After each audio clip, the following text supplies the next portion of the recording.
Welcome to Rates and Barrels. It's Monday, December 9th, officially day one of the winter meetings here at the Hilton Anatole in Dallas. Feels like we've been here for a week already, and I mean that in a good way because of the emergency pod and Juan Soto and all the stuff we covered on Sunday night. Oh, my God, it's been a whirlwind. I mean, last night we had to cover some of the biggest news we've had in a long time in baseball. And I think that there's talking to people in the lobby, there have been people from different teams that have said, we're glad to have gotten that out of the way because now the other shoes can drop. Mm-hmm. And there's a decent sort of optimistic feeling that we're going to see more smaller moves now that teams know what their budget is. They don't have Juan Soto on their budget, and the trades can start happening. I mean, if you're going to build Juan Soto in the aggregate, it may take some trades, it may take some signings, it may take some work. So, I think there's going to be a little bit more on the way. Yeah, even if Juan Soto wasn't really on your flow chart, he was on enough teams' flow charts where it was impacting everything. So it's great that signing happened when it did. Yeah. A few moves have happened since. We're going to push those to our Tuesday episode. So Alex Cobb is headed to the Tigers. Blake Trinan is back with the Dodgers. Jordan Romano goes to the Phillies. All that is something we're going to get to on Tuesday when we probably have more moves to talk about. The big news that was overshadowed by the Soto signing on Sunday was the addition of Dick Allen and Dave Parker to baseball's Hall of Fame. They were elected by the Classic Baseball Era Non-Players Committee. So we have some guests. This is the new thing we do when we come to the winter meetings, a new tradition that we started last year. We try to bring in as many of the great minds that are here as we possibly can. So we have Jayson Stark joining us from The Athletic. And I was really happy to have him on to put that into context, in particular Dick Allen and Dave Parker. It's before my time, and I'm not the greatest baseball historian, so having him run us through some of their careers and tell us why they weren't in and why they did get in eventually with the Classic Baseball Committee, that was a treat. Absolutely. And two other guests we have a little bit later on in the show. We have Brewers manager Pat Murphy and Mariners VP Assistant General Manager Andy McKay, both to talk about their paths to their respective roles and how critically important soft skills are in their positions. Yeah, I thought, both of them had really interesting backstories, got there, in some ways traditional, you might say, they were, managers of college teams, but they're not, you could tell from the way they talk, they're not maybe what you might just expect of someone who was a manager of a college team and then got to work in baseball. I mean, they were talking about different things than you might have expected to hear, I think. So I think that'll be interesting for people listening. Yeah, trio of great guests on this episode, so we hope that you really enjoy it. Now it is our pleasure to be joined by a Hall of Famer from Starkville, Jayson Stark. I'm in the Starkville Hall of Fame. As soon as we build it, I guarantee I'll be in it. Absolutely. So a lot going on here at the winter meetings in Dallas, and one particular thing we wanted to talk to you about is the addition of Dick Allen and Dave Parker to the Hall of Fame. I didn't know this about you. Without Dick Allen, you might not be the Jayson Stark that we have grown to know over the years.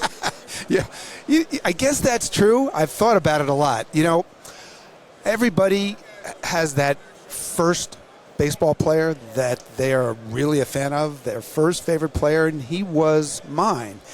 And if you think about what it's like to watch, say, Aaron Judge now, a human being who does stuff that you didn't know human beings could do, who hits baseballs where you didn't think human beings could hit them, that's what Dick Allen was to me. I'd never seen a not just a baseball player, but a human being who was capable of doing that stuff. And I was just mesmerized by him, the things he could do, and the fact that there was this sport that made it all possible. And it really made me a baseball fan, and look where that's led me. Right here, sitting next to you guys. He seemed like such a character, but didn't always open up to the media. What do you know about? What did you know about his personality then and now? And I mean, the sad thing is, I never had a conversation with Dick Allen. He wasn't a guy who made himself available to people like me, even when I was working in Philadelphia. So, what I know about him is really through his friends and his teammates, and the reverence that they had for him. is remarkable. Mike Schmidt, I think we can agree, right, is probably the greatest third baseman who ever lived, all around third baseman. And if you ever talk to Mike Schmidt about Dick Allen, when Dick Allen arrived in Philadelphia, he changed the arc of Mike Schmidt's journey. One of those people who taught him how to play baseball, play winning baseball, to play out every moment on a baseball field, and gave him the confidence and the energy to become the player he became. And the people who played with Dick Allen, even at that late stage of his career, told those stories over and over and over again. And, it's just so different than the narrative of Dick Allen's life and times, because there was so much controversy, so much. And I didn't get into it that much in the column I wrote after he got elected, because I've been there, done that. But, he came to Philadelphia at a time when, there were no black baseball stars or sports stars in Philadelphia. And that was, we can't even imagine how hard that was. I talked to Jim Cott about him. Is that before Dr. J? Well, his first time around was the 60s, right? Yeah. 63, 64.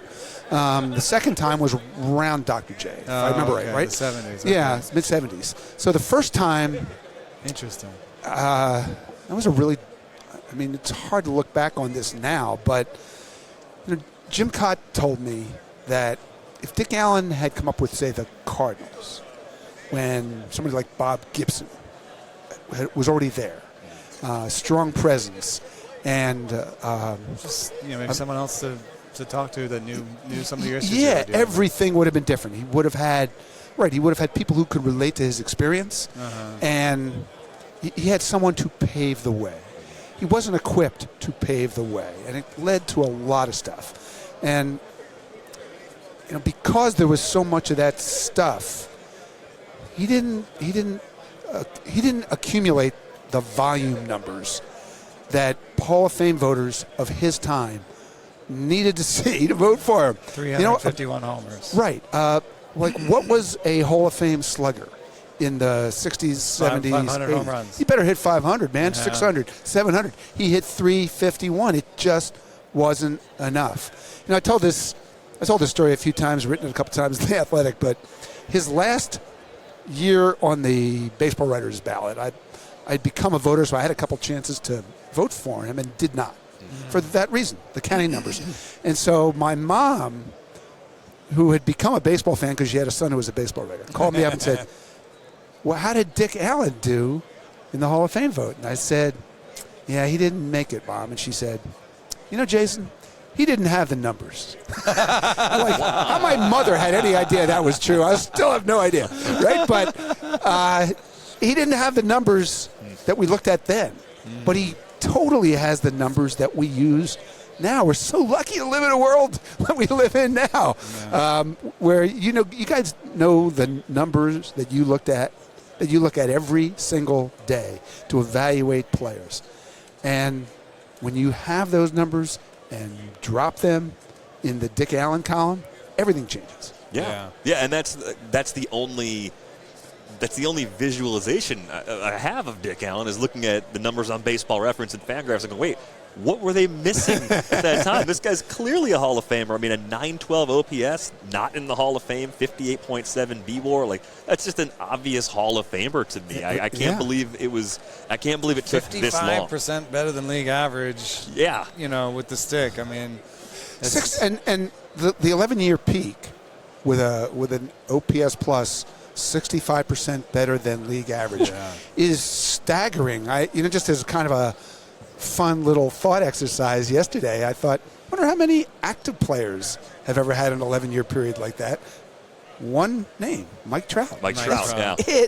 That is the only guy. And that should tell us something. Young Mike Trout is the only other player that we've witnessed who did that. Now, like Pujols, Cabrera, those guys, they had some stretches like that. But we're talking about first ballot Hall of Famers. Could you tell me a little bit about the process in between dropping off the ballot and then getting onto the Veterans Committee? This is a Veterans Committee vote? Yeah, well, golden. I mean, classic baseball era. Yeah, there's been 3 or 4 different variations of the Veterans Committee that looked at him. He never was close on the writer's ballot. And so then when he first appeared on Veterans Committee ballots, this was the time when, if you remember this, the Veterans Committee consisted of all the living Hall of Famers had a vote. They did it. They voted. This was over 6 years or 8 years, whatever. Anybody in? The complete total of players that they elected was 0. Yeah, nobody's as good as us. That's exactly right. They looked at everybody and thought, not as good as us, not in our club. So they didn't. So that system went out the window. Then we've had different variations of the committee that have considered him, and he missed by 1 vote in 2014, right? I want to say, and nobody got elected that year. And 3 years. What's the new format for people who don't know? It's okay. Well, back then it was 16 people in the room, but they each had 4 slots in the ballot. And then that was also the case the last time when he missed by 1 vote. This time was harder because it's 16 voters. But they only have 3 slots. But who are the voters, too? Start to do the math, how hard it is to get 12 votes when there's 48 total slots. And so the committee this time, I can't remember everyone who was on it, but there were 2 basically Negro League historians. I thought that might mean Vic Harris had Josh a chance. Donaldson was on this ballot. Josh Donaldson, right. And then John Donaldson. John Donaldson. Was he the old goaltender for the Rangers? Or no? Sorry, I digress. Yeah. So we had 2 Negro League historians. We had Steve Hurt, longtime historian for the Elias Sports Bureau, now with stats, but has served in these committees many times, including with me. And then we have 2 Hall of Fame baseball writers, Bob Elliott and Cagle. We're both there. So that was 5 members of the committee, and then the rest is Hall of Fame players and a group of executives. It's an interesting mix. It's a really interesting process, and I've participated in it. It's a really valuable. Do they meet and talk about it? Yes, it is a thing where you get together at 9 a.m. and you start talking about every single player until you're done. And then you submit your vote. And then there's a secret vote at the end. And I mean, I can tell you, like, my experience doing it was incredible. I was with a bunch of great people, great, thoughtful Does it get players. argumentative? Does it get heated? Yes, it does. It can. I can't talk about too many details of it, but I can tell you that, my role, this will shock you guys, was we'd get to the player, everybody kind of look at me. So I would say, okay, this is what he did. This is the case for this guy. But here's why I think he never got elected by the writers. And then I would turn to these Hall of Fame players in the room and say, what did you guys see? And they see different things than we see. Their perspective was amazing. And so it's produced. The process has produced some really good Hall of Fame choices of people we've overlooked, Dick Allen being one of them, right? And I mean, Ted Simmons was on our ballot, the committee, the year that I was on the committee, and I think we changed the path of Ted Simmons' life with the conversation that day, even though we didn't elect him, he missed by 1, but I think it paved the way for the next time. And Dick Allen missed by 1 3 years ago, and it paved the way for this time. And so we also have Dave Parker getting elected. It's a slightly different story for him in terms of he's more of a beloved character. I'm an amateur historian. Or at least he's become more beloved after the playing days. I don't know. There were a lot of people that were happy about Dave Parker, the person, being elected. I would say that the numbers that we look at seem to not be there necessarily for him. Yeah, Dave Parker's a really interesting case because, he arrived in Pittsburgh in the mid-1970s and had 5 seasons. I've fooled around with this. I don't think there's any other right fielder who had his first 5 full seasons other than Hank Aaron. He was... Yeah, he had like a 310 average, averaging like 25 homers a year, 100 runs and 100 RBIs. Yeah, a bunch of steals. And a Gold Glove and 26 assists one year out of the outfield. Right? Wow. Stuff that we why don't is see the people middle do. missing out of his Okay, career? so that's kind of the issue. Is they won the World Series. He won the MVP. He was the best player in the sport. He was the All-Star Game MVP, if I remember right. And then he signed the Pirates, committed to him, and he signed a big contract, and it went off the rails in every possible way. And if you, I don't want to go through this, but if you Google Pittsburgh drug trial, wow, you'll read some stuff about Dave Parker and the whole franchise unraveled, not just him. Wow. And so it took a long time. He had to leave Really long Pittsburgh time. to get back on track. It looks like. Yeah, it just for him to get his life on track, not just his career, took a long time. But once he did, I guess beloved is a good word for him in those clubhouses because he was such a presence. Yeah, Dave Parker had a huge presence. Parker Part 2, really? Yeah, so, except for the 1 year in Cincinnati when he was runner-up for MVP, I don't think the numbers are there. I mean, he was like a 1-win player, half-win player for the rest of his career. But he was such a presence in the batter's box. He was such a presence in every clubhouse he was in. He had many thoughts, and he'd been through a lot. He'd been there, and he'd done it, whatever the heck it was. And people listened to him. And so, he was part of a really good team in Cincinnati. He was part of a really good team in Oakland. And they don't think that's an accident. In the end, I think that really helped him get there. Tony Perez wasn't on those teams in Cincinnati, but saw it. And Sandy Alderson had him in Oakland and saw it. And I think that started a conversation in that room that was different than any conversation ever had about him in those committees because he'd never gotten close. And he got more votes than Dick Allen, who'd missed by 1. Yeah. Interesting. I mean, it's and in some ways it's fun because he's still alive. The Ron Santo thing, he gets in right after he dies, and that's terrible. Yeah. And Dick Allen, pretty much the same thing. Yeah. So we've had too much of that. Yeah. Too much. So I'm happy for it. Just in sort of a general way. I would not have voted for Harold Baines and.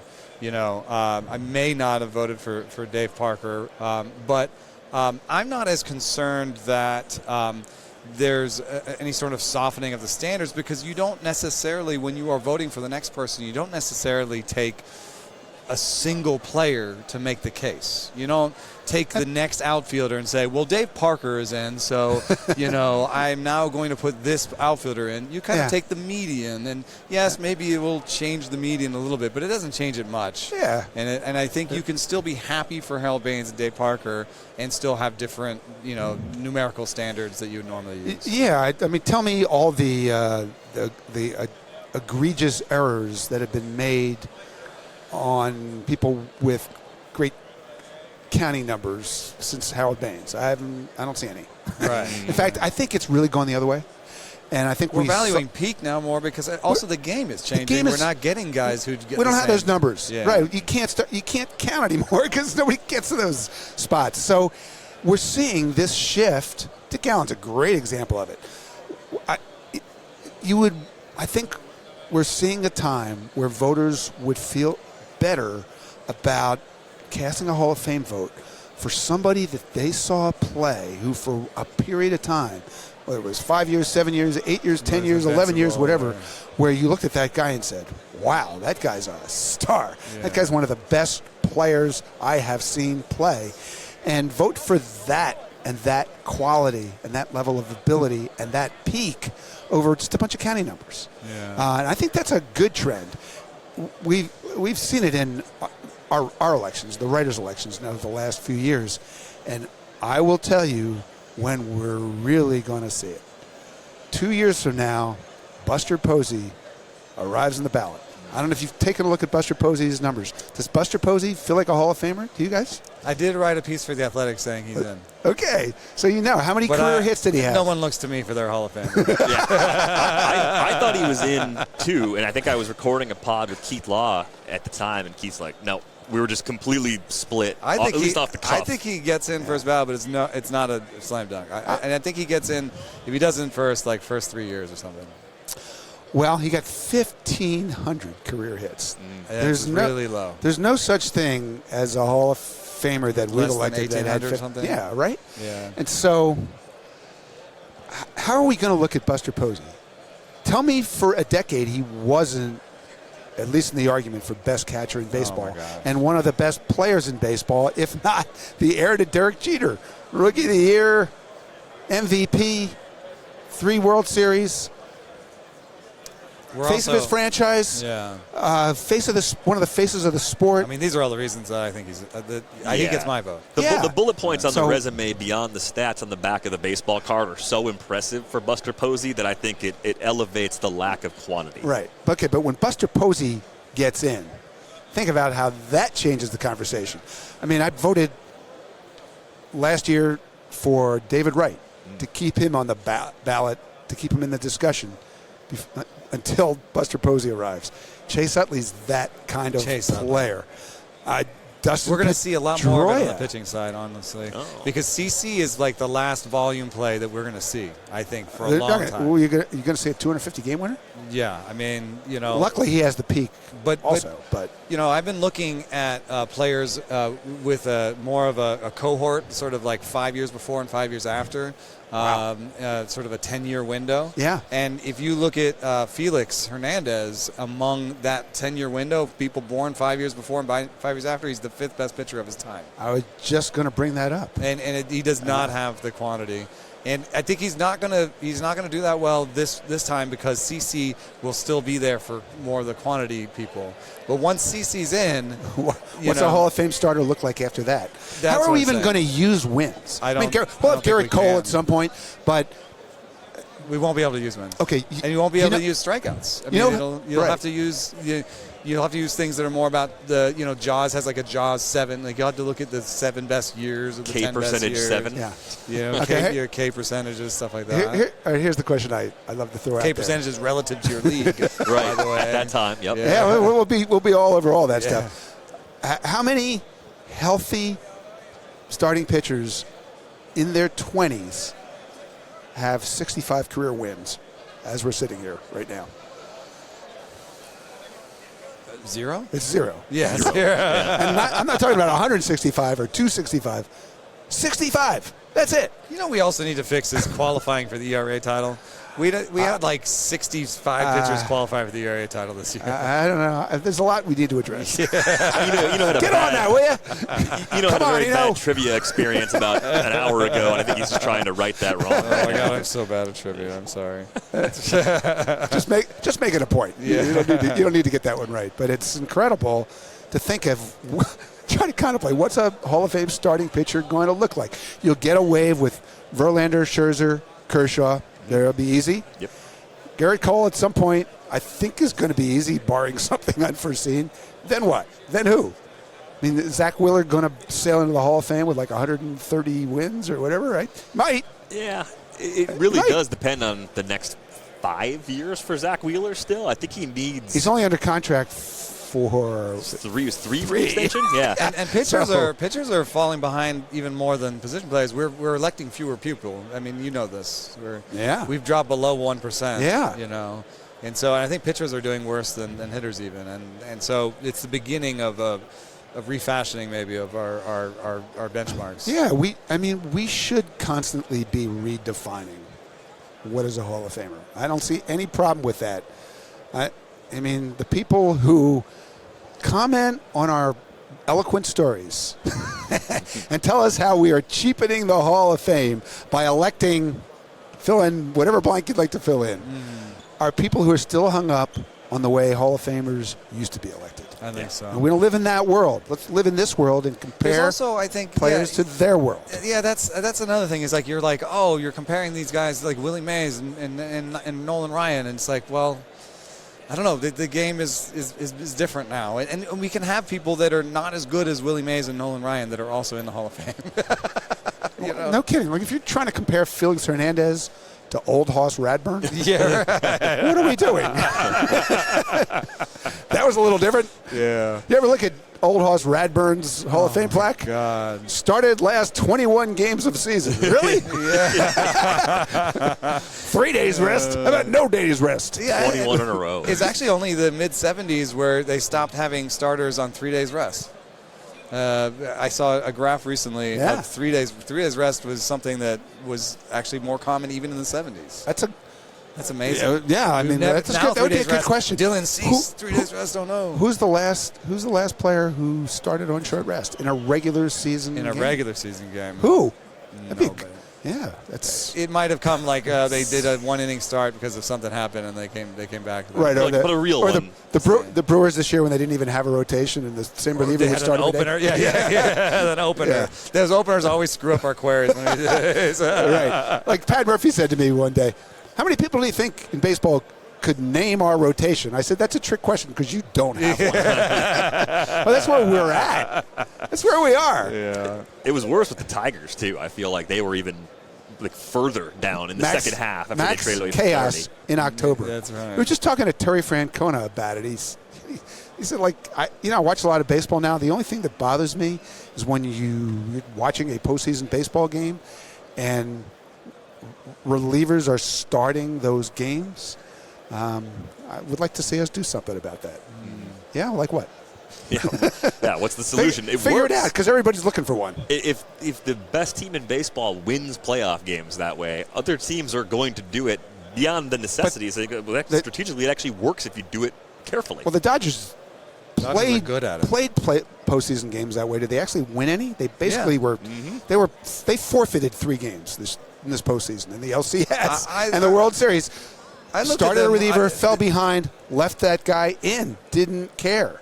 They did well with it in 2020. They've done well with it overall. I know. Yeah. I know they're pretty smart about how they do things. Andrew's another guy I've accused of not caring if he has a rotation. Yeah. Just enough arms to get there. They try. So Blake Snell probably won't pitch 130 innings. Does he care? No. Doesn't care at all. And his old organization's similar. Very much. Yeah. That's how this started. Yeah. I got one more name to throw out there before we go. Okay. Jacob deGrom. His resume so far. Now he's coming back from his second Tommy John surgery. He's at an age at this point now where he's 36 years old.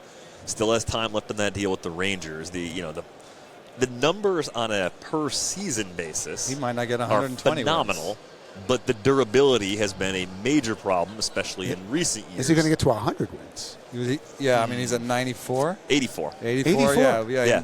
At this pace. Will he get to 1,500? I mean, 1,500 innings? He can get to 1,500 innings this year, right? Yeah. That's possible. 133 would get him to 1,500. I think he'll get to 100 wins. How much can we safely project he's going to pitch? Yeah. It's an almost impossible question. It's an impossible question. It's an awesome thing to watch him when he does pitch.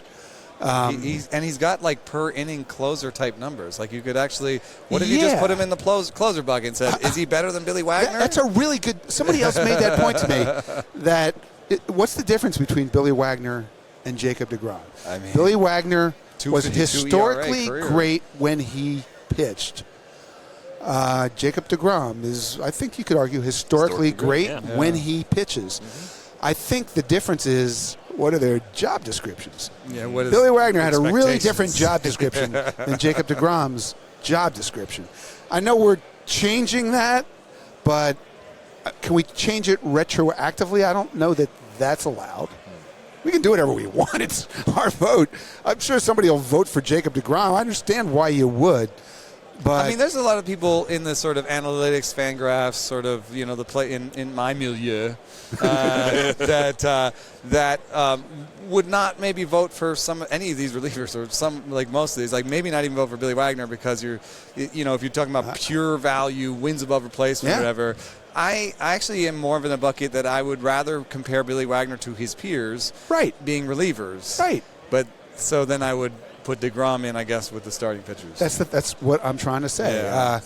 Keith doesn't vote for Billy Wagner, and I don't know that he's voted for any closer except Mariano. I could be wrong. And that's a Milia thing. Yeah, it totally is. But you said it. Billy Wagner could only do the job he was asked to do. And Jacob DeGrom could only pitch the innings he can physically pitch. But it wasn't the definition of starting pitcher. And he didn't set out to redefine it. It just became a thing because of who he was and what he was capable of physically. So this is Billy, or this is Jacob DeGrom? No, this is Jacob DeGrom. Yeah. And so when he does appear on our ballot, we're going to have to think through all of this stuff. I'm open to thinking through any of it and all of it. I just don't see how there's a framework or a precedent that says somebody like that, who's so far outside the norm of a Hall of Fame starting pitcher, could get elected. I don't know what the reaction would be of the Hall of Fame starters who are alive now and coming to Cooperstown. I think of Maddox and Glavine and Smoltz with their massive win titles, and what they would think of a guy who got elected to the Hall of Fame as a starting pitcher with, I'm going to give you 100 wins, 106 career wins, and they won 300. Yeah. How many innings did Koufax have? He's like the short peak guy. Koufax is the only exception, and because he was a legend and an October legend who won the Cy Young every year, threw 2 no-hitters every year, won the last game of the World Series. Still got 165 wins. 165. And, I once wrote a book on the most overrated and that and underrated. doesn't count postseasons. You're saying there's postseasons innings. Well, the postseason's pretty incredible. Koufax has almost 1,000 more regular season innings than DeGrom. Did you? I don't think I've looked at that. A .95 ERA in 57 He was the greatest postseason pitcher ever. So, when that 10 years ago, I wrote a book on the most overrated and underrated players of all time. And just to be clear, it's not a he stinks, he's great book. It's the perception probably doesn't match your reality or vice versa book. You had him underrated? Sandy Koufax was the most overrated left-handed starting pitcher of all time in my book because he had how many great years? What would you say? I'll go with whatever number you pick, 4, 5, or 6. How many great years? 5? 5. Probably 5, right? Yeah. Yep. His career was 12. What do we do about the other half of his career? And so it was just... He was not that good from 19 to 22 Look, there were different rules then. He was forced to stay in the big leagues at a really young age while he was figuring out, while he was trying to learn how to throw strikes. There was all of that in play. But it all happened. It all counted. And we're just going to ignore it because we love his story. And then he also benefits from the fact that Tommy John surgery had not been invented. So he was dominating in the October shadows and walked away. He didn't come back and pitch those 10 years. He had no decline. There was no decline phase. Yeah. We have no memory of him like trying the late to CC hang or on. Even the late Felix. Yeah. Right. There was no hanging on. He was great, and then he was gone, and he was a legend. And he got into the Hall of Fame at age 35, and he's been coming back for 50 years. Right? That's his story. It's an incredible story. And I don't mean to diminish his greatness, but he's the one outlier in the Hall of a player like that. We shouldn't, and I just said earlier, we shouldn't necessarily use one player to make our case for a next Hall of Famer. You did say that, and he's a really convenient one to use for anybody who had a Buster 5-year. Posey walked into the sunset. I heard. I just did a reader mailbag, Hall of Fame mailbag, and somebody used the term Koufax-esque to describe Dustin Pedroia, which would surprise both of them. Yeah. But just in terms of how long the peak was, and then got hurt, was done.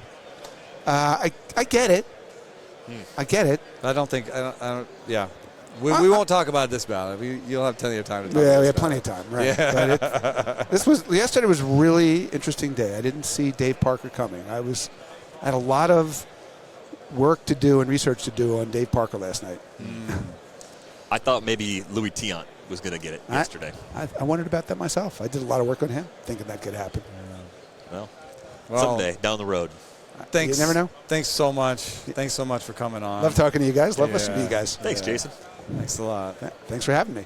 Now it is our pleasure to be joined by Brewers manager Pat Murphy, reigning 2024 NL Manager of the Year. How does that title feel, Pat? I don't think about it. When you say it, it just doesn't. It's an organizational award. It's about players. We're there to impact if we can. Open hole, like offensive linemen.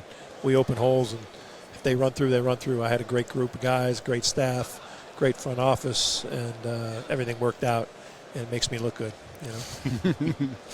Well, we're talking to people about their backgrounds and sort of how they got to where they were. You were the head baseball coach at ASU and Notre Dame. What were you before that? And how did you get there? Well, I was a minor league player. I was a Division III football, baseball coach. That was very common to be coupled together. I didn't know which way I was going to go because I love coaching football. So it was something that just happened. Notre Dame had a job, and it was really a part-time job. And they weren't looking for anything too special, and I was lucky enough to be that not-so-special guy. Things just turned to gold. You're special to us. No. Things turned to gold, and, very lucky. But I did a lot of things. I worked internationally with the Dutch. I coached and managed in minor league baseball way before I even got a Division I job. So, was willing to go anywhere. So between anytime. Notre Dame and ASU, there was time in the minors? No, not between. Before. Before that, Yeah. even. Oh, interesting. Yeah. So I was a head coach in college at 23. Wow. So not a very good one, but I was I was there. I've heard you. I've heard some comments about like what you learned from your time. That maybe you were a little bit more fiery, or what did you learn from your time at ASU? Well, I learned from every stop, but you get to a point in coaching. The coaching profession is really special to me, and you get to a point where the wins reinforce that you think you're good, right? Mm-hmm. But it's really shouldn't be that way. I was very, my heart was in the right place, but then it became a little bit about me, and it became about winning more important than impacting these young people's lives. And when that happens, your ego gets involved, then you're on a train wreck. And I did that for a while, and even though I kept getting offered jobs and I kept winning games, I wasn't the type of coach that I would want my kid to play for. How did you learn about it? No, but how? What was there a moment? Was there something happened? I met some great people, and I had some great guy named Harvey Dorfman, who's no longer with us, kind of a renowned sports psychologist. I got lucky enough to be around him. A guy named Bob Welch, who's no longer with us, but Welch, he was a Cy Young winner and an addict, and I came from a family of addicts, so I was very comfortable with him. We became really, really close, and he turned me on to Harvey, and Harvey did so much to help enlighten me about what is this profession about, and then it started to make sense. So it was more of a gradual change? Yeah, it started to make sense. Like, it ain't about me. And as soon as you make it not about you, then it can be great. And, I think that's the big thing. It's a life work. Coaching, although people take it for different reasons, I'm really a stickler about these young coaches understanding that this is a life work. You have a responsibility, whether you like it or not, that can really impact people in a huge way. So I don't care what you're getting paid. I don't care how many hours you work. Make sure it's not about you and it's about the player. One thing I wanted to ask you in particular, having coached at so many different levels over the years, how do you help players who are meeting failure for the first time? The first time baseball is difficult. Jackson Churio, for example. The first time baseball was difficult for him was probably opening day 2024, maybe the first 2 months of the season, and then it all clicked. So how did you help him work through those first couple of months? I thought you were very patient as an organization, and rightfully so, and it paid off immediately. Yeah, it wasn't just me, that's for sure. His teammates, number one, his upbringing helped him. because his character was already there. I mean, he's got character, and that smile on his face was still there, and his yearning to get it right, and to get himself into a spot where he felt worthy. He felt like, I'm important to this team, and I have a spot. And I think what you do is you continue to let them know that you're valuable to us, and that everybody goes through this, whether it's on the front end or after a great start, and then you go through it. We've seen it all. And it's really important in my mind where, that's when they need you the most, So how do you manage that relationship of you're a tactician, you're in a leadership position, but you're also someone who wants to make this space as safe a space as you can for them, or as good. One thing I noticed was I was hanging out with you in the clubhouse, and you were just letting us into some of your backstory of your fighting days, because we were just talking about boxing, and I made a little sort of offhand comment to Devin Williams later when I talked to him about it. He's like, "Oh yeah, we know all about Pat's boxing days," and so it's clear to me that you offer yourself to them in their space somehow. Is it their space? Is it you're a visitor in their space? Not really. I mean, I don't want to go in their space very much, but I'm very much a communicator, and very much I want to let them know I love them, and I want to show them that I love them, and that's not something you can just carry in with you. You got to develop that over time, because some of them are tough to love, and those are the ones that need to love the most. So it's you're building individual relationships with every one of these guys, but you've got to get that trust and that love, and then you got to stir that up inside of there, and you have to have some great leaders in there, and then when that happens, then you're an open book, and you live together for 6 months, and you're on this journey together, and you're vulnerable, and but you got each other's back. That's a fun group to be around. So you have a lot of flexibility in roles in the organization. I think the roster is built so well. You have a lot of athleticism in the outfield. You have guys that can play shortstop, multiple guys that can play shortstop well. With Willy Adames leaving, now you've got a couple of guys to choose from. Could be changes to the roster. How do you get buy-in when playing time is not guaranteed for the guys that are the most versatile? How do you how do you balance that for them, knowing that they're important but not necessarily on the lineup card every single day? Well, the most important thing is hungry players, that have good leadership in that clubhouse. They understand, hey, this isn't about me. Just like I'm talking about the coaching world. This isn't about me. They can become offensive linemen too. Hey, just do what you're supposed to do. Get the play, go out to the line of scrimmage, block who you're supposed to block, and don't look for the credit. And you just kind of promote that kind of stuff over and over. You promote the fact that this is a team, and that high tide lifts all boats. You know what I mean? And it's going to work, and your time will come. It's a long season, and these young guys don't realize how long the season is. So, it becomes. I think it becomes where it kind of gets infectious. Everybody starts having that good attitude. The ones that don't stand out so much that, it's easy to see who it is. And you don't let them drift off too far either. They get down in the hole. They need you to reach down and know that even though you're being a horse's butt, we can reach down. You're always going to be redeemable, right? You can always come back in. No doubt. And it's funny that there's a lot of people here looking for jobs, and at all different levels. So, you probably have the most experience sort of filling out a coaching staff, but you when you're hiring or when you are filling out a coaching staff, when you are looking for people that you're going to work with, what are some of the sort of temperaments, skills? What are the things that you look for in people that you want to work with? I always make a joke about this. I say when I'm interviewing a guy and he mentions the word loyalty more than once, he's out. That's a given, right? Yeah. What? Because it's a given. It's a given. You don't need to say it. Yeah. No. Yeah. And we're all loyal until we're not. You know what I mean? We got a better job offer. And then it's like, and then if they start mentioning work ethic, they mention it. Like, it's a given. It's a life work. Right.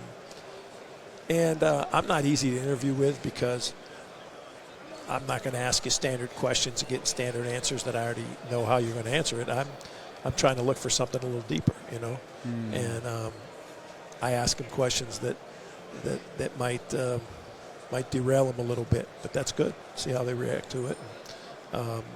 Yeah, I'm also not very good at it, so I take other people's recommendations. And well, what would you if you gave advice to somebody here? It sounds like you might tell them to be themselves, or Oh, of course, be authentic, but don't try to pretend like you know the job, because you don't know the job.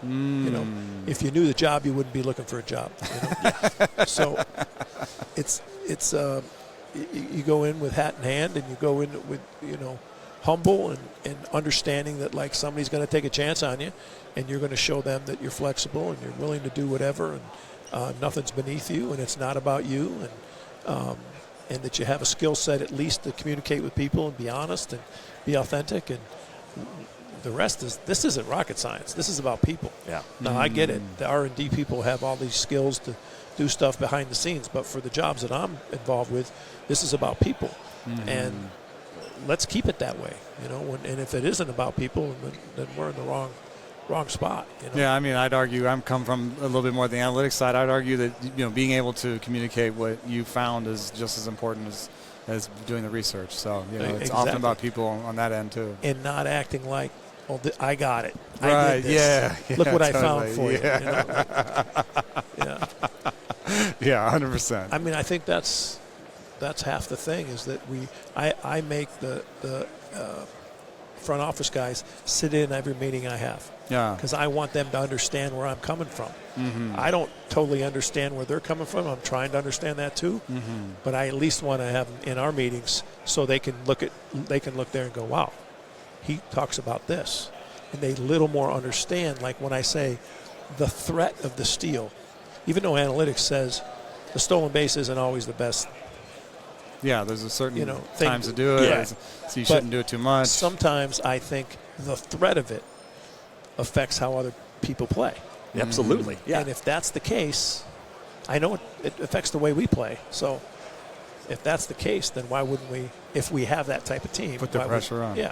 Yeah. And I think you can pursue that. You can find evidence of that. I think you can look at pitchers' command with a location score and see that it might fluctuate and drop when there are guys in those situations. There was a piece on Fangraphs today about he thinks that people don't steal bases enough. He says that we found a break-even point, and it says 70% is the break-even point. Don't take chances past 70%. He says he made a math argument for going past 70. Really? Pushes in the pedal to the metal. So, if he's in on your meetings with you and, he hears you say that, he can say, well, it's funny. I just did this study, and I think you might be right. And even if the numbers don't prove it, you really can't. You can't discount it. Discount what in that moment, how it affected that game. Yeah. Yeah, a lot of that seems like it's experience too. It's understanding, being in situations multiple times, realizing what works and what doesn't, and being able to quickly adjust on the fly. Like there's not always a chance to look at the sheet, to look at the tablet, to make the adjustment. Like sometimes you just got to go. And the better you can get on the same page in those instances, I think the more success you're going to have. Oh, no doubt. I think also, sometimes, when we're studying something, we're only as good as the data or the tech that's coming in. And if you say, oh, no, the old school has it all wrong. Bunting is stupid. Don't bunt. And then you actually get player tracking. You realize, when you offer up a bunt, that third baseman comes in 2 steps, and you're more likely to hit the ball over him the next time. So even that sacrifice bunt or that missed bunt attempt or whatever actually changed something on the. So we often come around, I think, in the numbers side and say, no, you guys were right, and so humility, I think is a big word. It is, and it's not if you're right or wrong. It's if you can understand the process of trying to win the game. Yeah. Sometimes has to do with the psyche of the opponent, and if, for instance, 7 times this year. We attempted a bunt in the first 2 pitches. Later in the at-bat, the player homered. 7 times. Wow. I don't know what that is league-wide. It seems like a lot. That's always something that I notice when I'm watching, though. But think about that. Yeah. Why did that happen? Is there a correlation? I can't tell you there is. But I can it must see be a pitcher. Mindset thing where the pitcher thinks this guy's just trying to on base. He's not trying to hit for power. Or like this guy's trying to bunt. Like, come on. Yeah, right. There you go. It might impact the next pitch that's called, right? And the catcher's thinking about that bunt now, adjusting accordingly, and I believe in that. I believe in that. Yeah. That's a fascinating way to think about it. Yeah. We really appreciate your time. Are you kidding? It's been really I love meeting new people and sharing things. Yeah. Yeah, I remember you from this year, and that was fun. So yeah, thanks a lot for coming on. Oh, you got it, man. Yeah, My pleasure. Thanks a lot, Pat. Really nice meeting you guys again. Yeah, nice to meet you. Pleasure. Now it is our pleasure to be joined by Mariners Vice President, Assistant General Manager Andy McKay. Andy, thank you so much for joining the show. Thank you. I appreciate the opportunity to come and hang out with you guys for a little bit.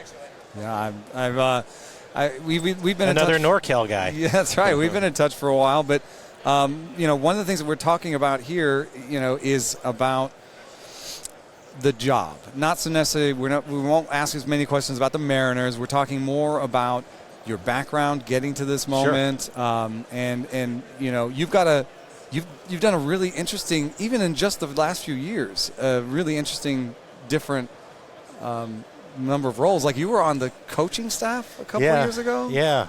But tell me a little bit about what you've done with the Mariners, and then even before that, were you a head coach at a university?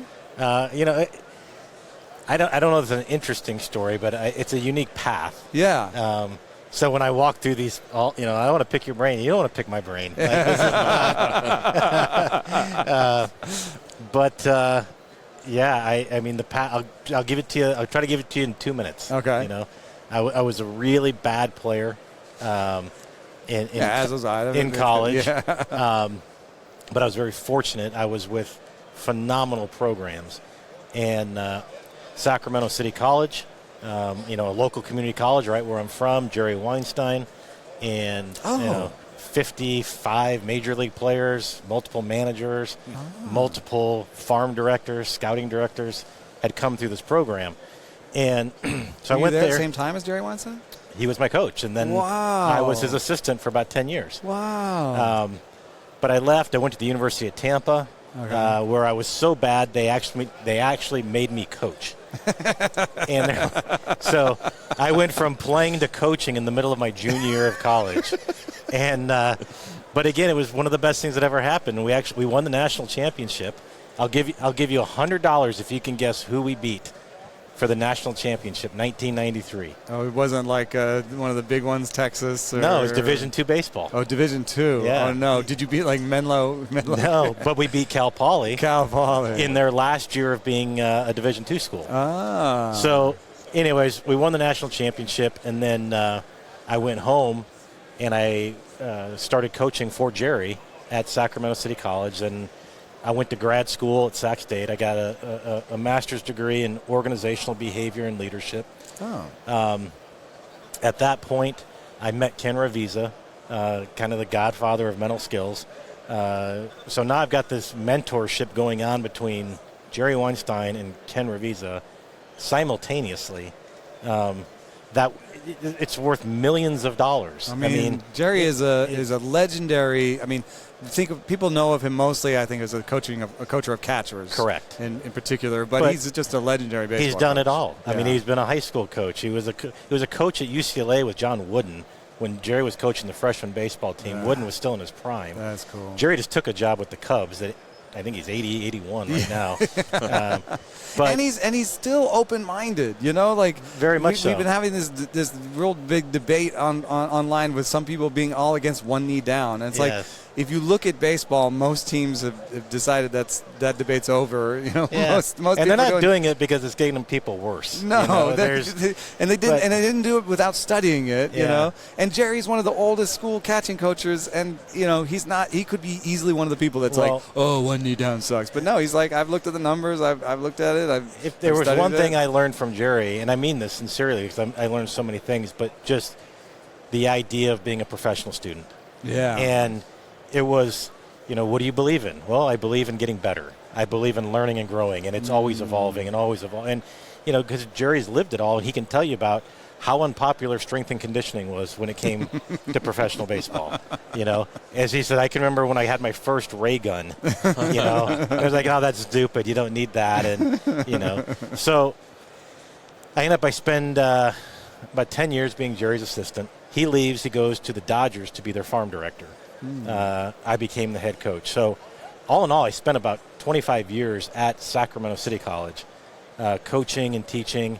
I taught leadership classes in the business department. I taught mental skills in the PE department. I was coaching the team. I would go out. I coached in Cape. Alan Jaeger got me my first job coaching the pitchers in the Cape Cod League because he had a connection with John Schiffner. Went up to Alaska and managed, and then got into like a 5-year run in the Northwoods League managing. So every summer I was going out and I was trying to do something. Well, with the Mariners, it became more of a front office job. Yeah, well, it shifted because I went to Dan O'Dowd. I'd coached Dan's son, Chris. And Dan hired me to kind of start the mental skills program with the Rockies, which I did that for 3 years. I loved it. Just that was my passion, was helping players with the mental aspects of the game. And that led to the Mariners, where it was originally was the farm director, which I did, I think, for 6 or 7 years. Then there was a quick transition. I was going to coach on the big league staff, and that got altered around. What did you learn that year? Well, it never actually happened. Long story short, I was going to coach in the big leagues with Scott and the group, and then our new farm director had to resign right before so spring you went training. Back to your old job. So we needed to cover it. And then that kind of led to the AGM, which led to the vice president. And I think I did it in 2 minutes. It was close. So you covered a ton of ground. I think about the mental skills aspect of your role. And we were just talking to Pat Murphy, and the challenge, right there. I think. Phenomenal college coach, and now a manager of the year. Yeah. We were talking to him about helping players cope with failure for the first time. It happens at all different levels, right? Baseball Correct. becomes very hard at a different level for every player.